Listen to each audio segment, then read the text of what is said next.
Shalom, semangat pagi.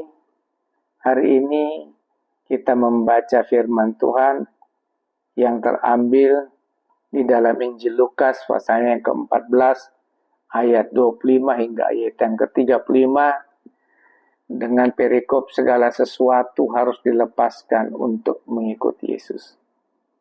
Saat saya membaca firman Tuhan ini, ayat 27 menjadi perhatian buat saya.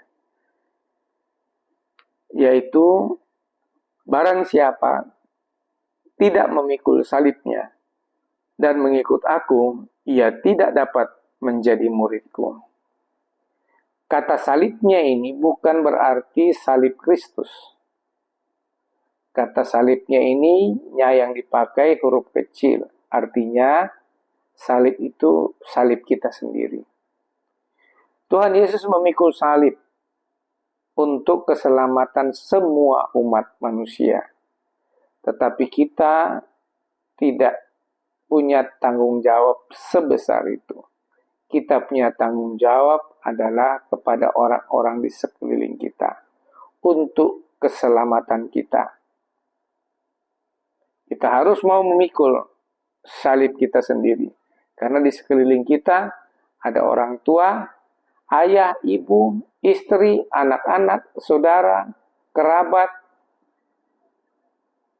teman-teman, tetangga, yang semuanya menjadi tanggung jawab kita untuk menyelamatkan mereka. Walaupun resikonya adalah ketika mengerjakan hal itu, kita terpaksa harus melakukan seperti yang dinyatakan di dalam ayat 26. Jika seorang datang kepadaku dan ia tidak membenci bapaknya, ibunya, istrinya, anak-anaknya, saudara-saudaranya laki-laki atau perempuan, bahkan nyawanya sendiri, ia tidak dapat menjadi muridku.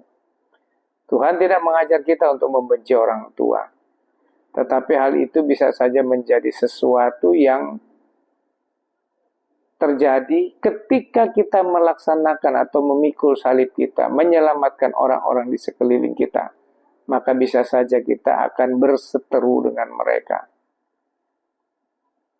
Dan risiko itu harus kita tanggung.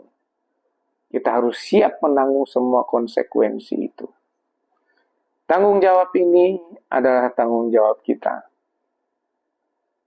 Sebagai sebuah ayat perbandingan, saya mengingat ayat Yohanes 6 ayat 39. Dan inilah kehendak Dia yang telah mengutus aku,